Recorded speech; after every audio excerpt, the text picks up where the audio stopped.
Hi guys, welcome to Counterpoints. My name is Connor, and today we're going to be breaking down Black Talon Episode 2, Undying. It is set in the Age of Sigmar realms, so it will be fantasy instead of science fiction, but the violence is solid and the plot is good. I implore you to give it a shot, as this is the kind of animation and narrative quality that Warhammer fans have wanted since the beginning of Warhammer TV. I will be pausing intermittently to break down lore and observations, so if you want to watch the original, please go to Warhammer TV, and if you're in a non-service country, use a VPN. This episode is brought to you by Mastermind Models and Miniatures and Libra Demonica. Mastermind Models and Minis is an insanely talented paint studio out of Huntsville, Alabama, who do commissions domestically and internationally. So if your pile of shame is weighing you down, be sure to check them out in the description below, and also be sure to tell them that we sent you. Libra Demonica is an incredible Estonian-based third-party bits manufacturer who will absolutely take your models to the next level, so be sure to check them out as well. The God King Sigmar communicates with his Stormcast Eternal Knight Zephyros Hendrik. For those who missed the previous episode, the Knight Zephyros are assassins charged with their god's most secretive, dangerous, and important missions. Hendrik is charged with wiping the memory of a vampire mistress named Kylena, who has made her fortress lair in a former Storm Vault. Storm Vaults were bases of operation for the immortal warriors known as Stormcast Eternals, where weapons and enemies too powerful to destroy are locked away. This fortress is warded against Sigmar, meaning that the assassins will not be able to teleport in, and if they die during the mission, they may truly stay dead. Inversely, they cannot simply kill this vampire because in the realm of Shaiish, those that serve Nagash, the god of death, do not stay dead.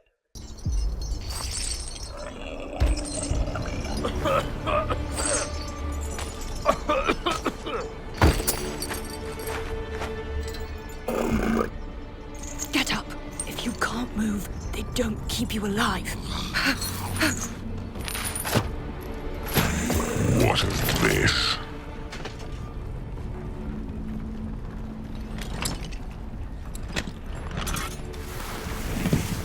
The herd must be culled of the weak. Unless they spoil the Queen's table. Huh.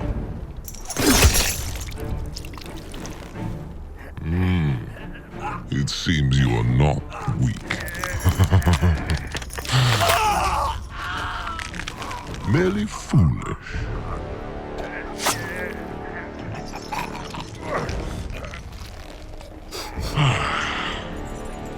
But our Queen cannot keep the entire harvest for herself.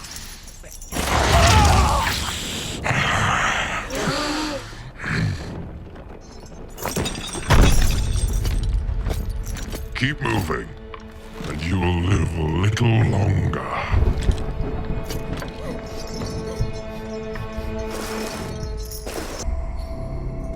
$59, Your Eminence. A wastage of only a half dozen. A bountiful harvest.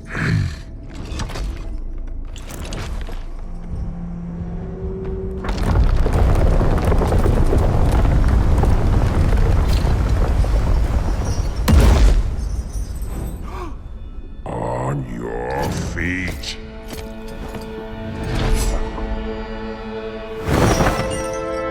What?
Please! I was just trying to stay alive. You yet might. Keys.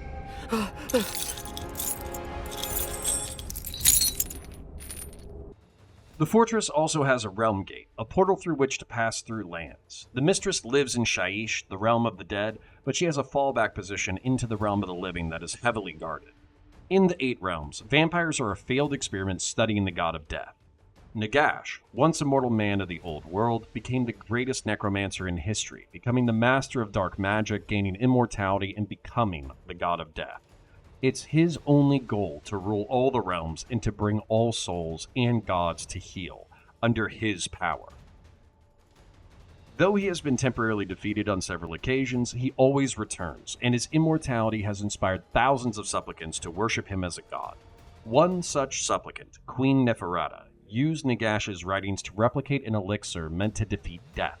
Drinking the imperfect mixture, the queen found that her soul separated from her body and was fused with a monstrous, animalistic, ravenous spirit that wished to feed on the living. While horrified by this development, she also found that she was perpetually youthful, strong, and cunning. Neferata used this as a gift to the nobles of her realm, granting them immortality if they would only serve her. When the old world was destroyed, Nagash and some of his followers were rebirthed into the new realms. Similar to the old world, vampirism has become a political tool in the realm of Shaiish, where the powerful are granted undeath, while the peasants of the land serve merely as cattle to feed their insatiable hunger.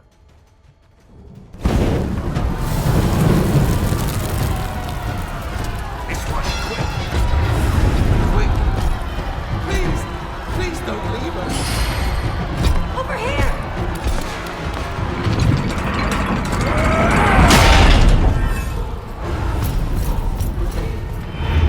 Through! This is it. But only the mistress can open it.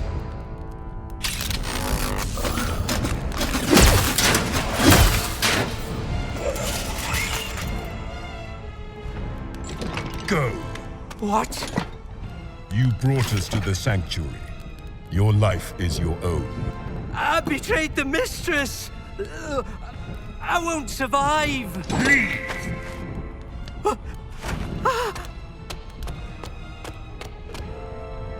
What? You just killed him. I gave him more of a chance than any of the mortals he helped imprison. It's time.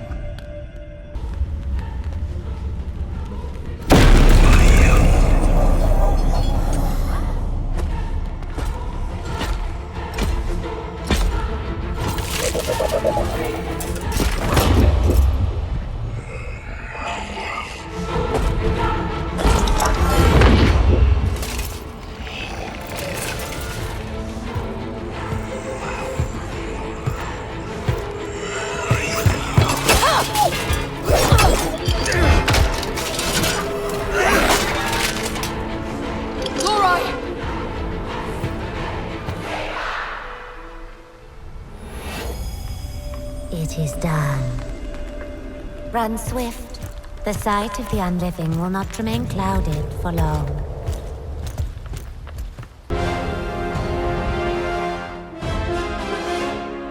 Hear his word.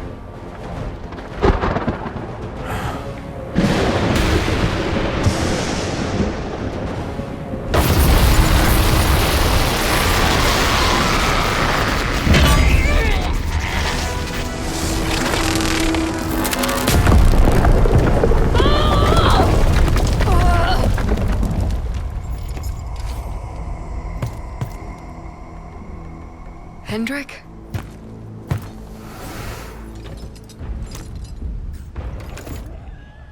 Good luck. I'll hold them off for as long as I'm able.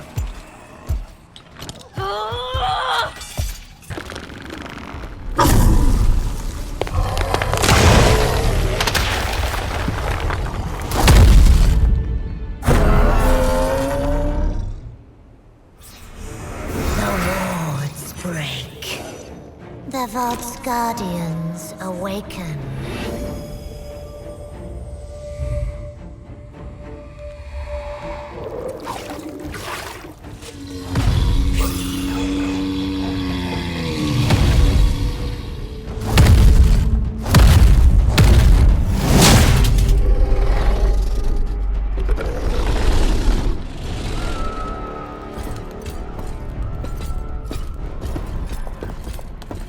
There!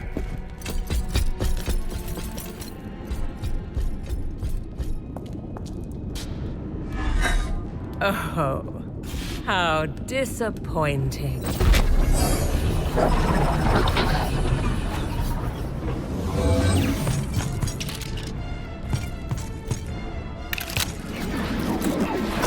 The vaults! Stop her, Rustus!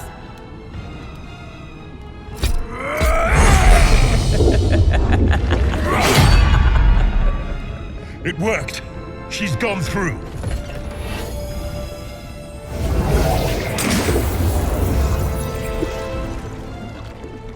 Now we just need to stop her returning. And get out without dying.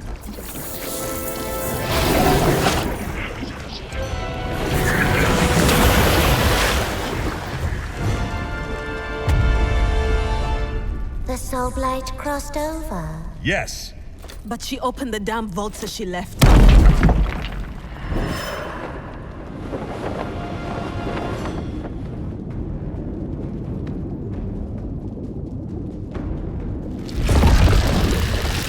The way is sealed. But only while I dream its waters into ice. I cannot hold the way shut for long. And I am unwilling to die in this endeavor. We give Hendrik all the time we can.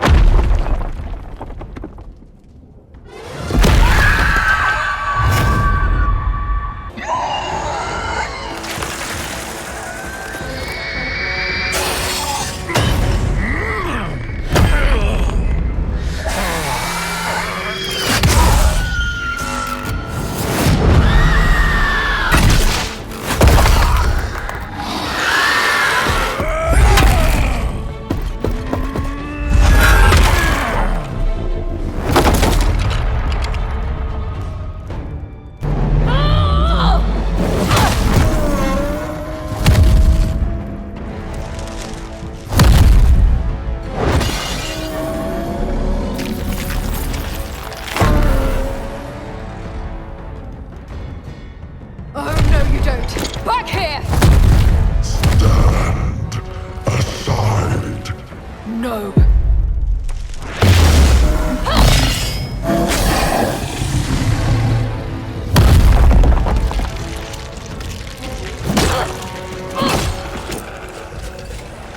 Come on, Hendrik. Lori is an elf of the Ideneth Deepkin. When the old world was destroyed, elves who lived in the sea were the last to be consumed by the goddess of excess, Slanesh. As such, they were the first elven souls born into the Eight Realms and are believed to be tainted by their consumption. They use magic to make the water breathable and transversible as if it were air, and to give sea creatures the ability to breathe and move through air as if it were water. This makes them secretive but powerful allies. The dead are controlled by vampires and great lords of death, who can make them as simple and autonomous as machines or as complex and vital as the living. It's their choice what degree of sentience they grant their minions. Still, they are little match for a Stormcast or a Tree Lord Guardian. Hendrik confronts Kylana to end the threat.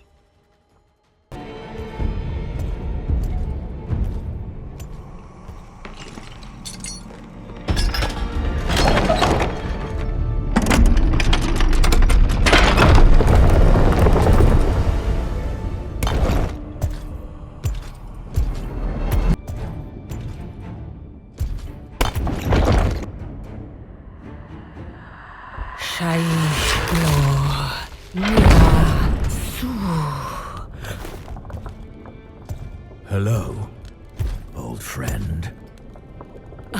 Oh, celestial power. The weight of a half-god's whim. Life eternal. Doesn't suit you.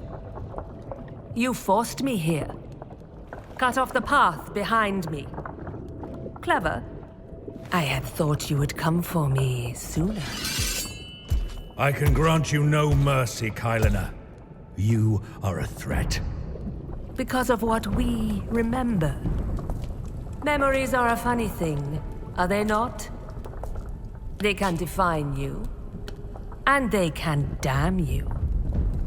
And they always come back to haunt you. You should have come with me. You should not have chosen this. I made the right choice. You no longer have a choice over who and what you are. Is she here too? She doesn't know, does she? Did you tell them you were here because of the Storm Vault? Of course you did. They could not know the truth. Only Sigmar's Talon would be trusted to ensure that I do not live to spoil his great gamble. You would murder everyone you care about for your god. I do what is required of me. I am sorry. I am not.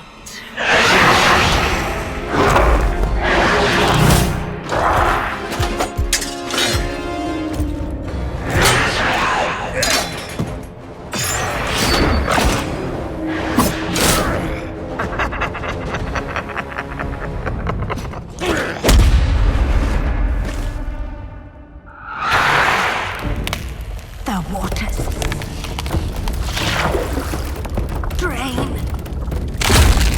The way will not remain shut for long.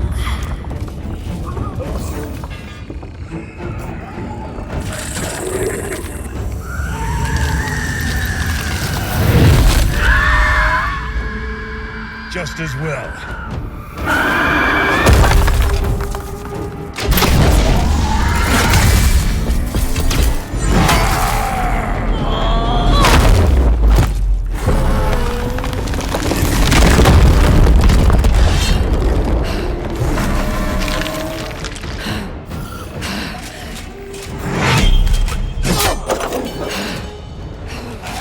Sorry, Hendrik.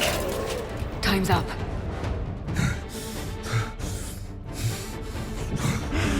You tire, old man.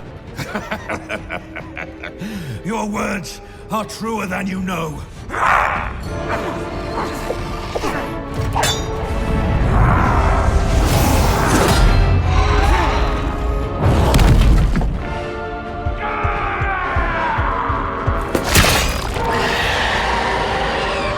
Goodbye, old friend.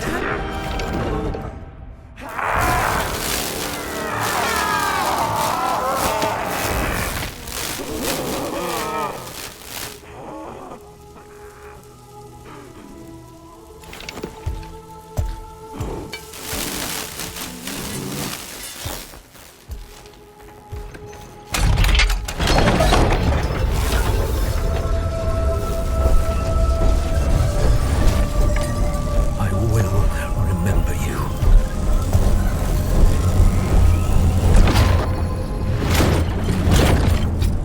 Hendrik, Out! Now!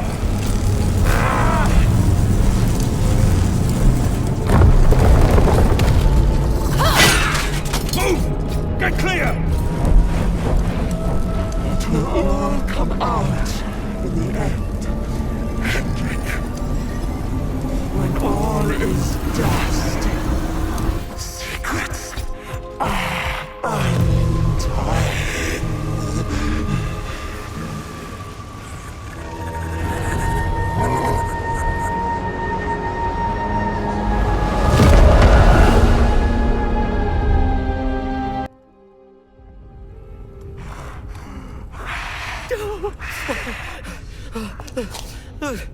Mistress! You survive! What glorious fortune! Who are you? Your humble servant! I need no servants. But I do need to feed.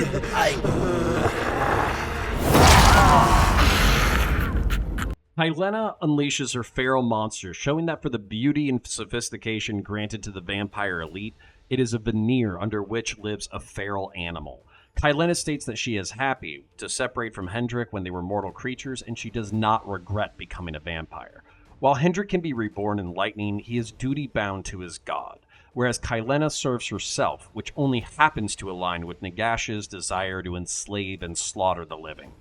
Kylena hints that hidden in Neve Blacktalon's history is a great gamble played by the god king Sigmar, and destroying her ability to use the vault was only a pretext through which to silence her. The thrall, who is submitted to all sides in order to survive, is ultimately consumed by her mistress, showing that surrender only gives you a temporary safety. I really am enjoying this break into the realms of Sigmar, where there's so much new lore I'm engaging with. It's honestly refreshing compared to what I feel like is a treadmill of 40k lore. I'm used to relearning details I was already familiar with versus getting into a completely new setting. Not only that, but I appreciate the little details, like the blade going between armor slits, the corpse being dragged by other slaves, the electrified bolt going through the vampire's heart, or how Hendrik pinned Kylena to the column with his gladius, and Sigmar's magic electrified her from being able to pull the blade out. While not perfect or consistent as far as the armor goes, it's those little details that show me artists are paying attention and adding cool flourishes, which means that they care, which makes me care. So if you like my breakdown, like, share, and subscribe. Join the Discord, support our sponsors, and become a member on YouTube or Patreon. I appreciate you, and I'll catch you in the next one.